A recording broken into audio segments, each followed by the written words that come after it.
এনজিওগ্রামে আমার আব্বুর হার্টে 3টা মেজর ব্লক এবং 3টা মাইনর ব্লক ছাড়াও অল্প কিছু ব্লক ছিল। বাইপাস সার্জারি ছাড়া অন্য কোনো উপায় নেই।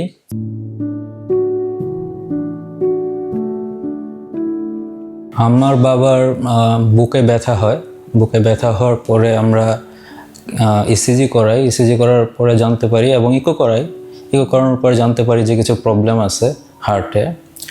ডাক্তার সাজেস্ট করেন যে ব্লক থাকতে পারে। তো বিষয়টা আমরা ফ্যামিলি মেম্বার আলোচনা করি।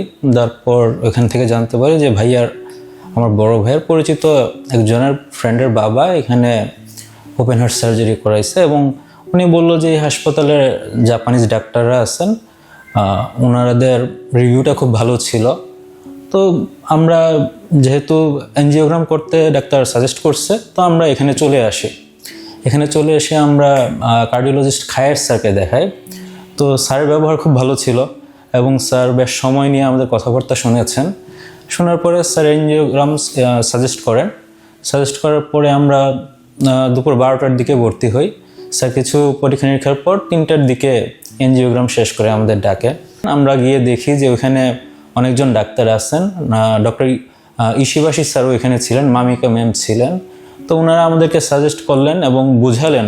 ইশিবাশী স্যার একদম আমাদেরকে টেবিলে নিয়ে বসে বুঝালেন যে অ্যাকচুয়ালি আমার বাবার ট্রিটমেন্ট প্রসিডিওরটা কেমন হওয়া উচিত। আমরা পরে ডিসিশন নিলাম যে যেহেতু এখানে আসছে এবং স্যারদের সুনাম আগেও শুনেছি, তো আমরা ডিসিশন নিই যে এখানে আমরা বাইপাস সার্জারি করাবো। তো আল্লাহর রহমত বাইপাস সার্জারি হয়। অপারেশনটাও খুব ভালো হয়েছে। ডাক্তাররা বলতেছিলেন যে ওনারা যেভাবে প্ল্যান করছেন যে অপারেশনটা করবেন ঠিক ওইভাবে করতে পারছেন, কোনো আনওয়ান্টেড ইভেন্ট হয় নাই। সো এটা শুনে আসলে 6-7 ঘন্টার একটা অপারেশন খুব বড়। এরপর এরকম একটা কমেন্ট ডাক্তারদের কাছ থেকে শুনতে পারলে ভালো লাগে এবং স্যাররা বললেন যে অপারেশনটা করে ওনারা খুশি, ওনারা হোপ করতেছেন যে রিকভারিটা খুব দ্রুত হবে।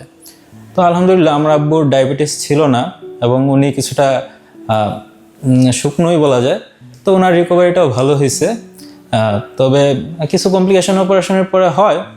স্যারদের সাথে আমরা ডাক্তারদের সাথে যোগাযোগ করেছি, তো ওনারা বলছে যে সমস্যা নেই, এটা ঠিক হয়ে যাবে।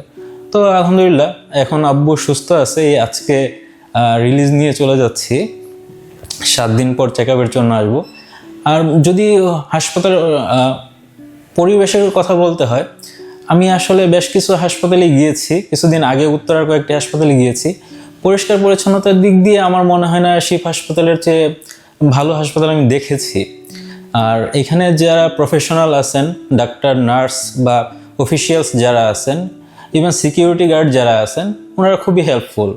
এবং আমি দায়িত্বে অবহেলা, আমি এখানে 7-8 দিন টানা ছিলাম, তো আমি দায়িত্ব অবহেলা দেখিনি এবং যখন যে প্রয়োজনে গিয়েছি আমি যথেষ্ট পরিমাণ সাহায্য ওনাদের কাছ থেকে পেয়েছি।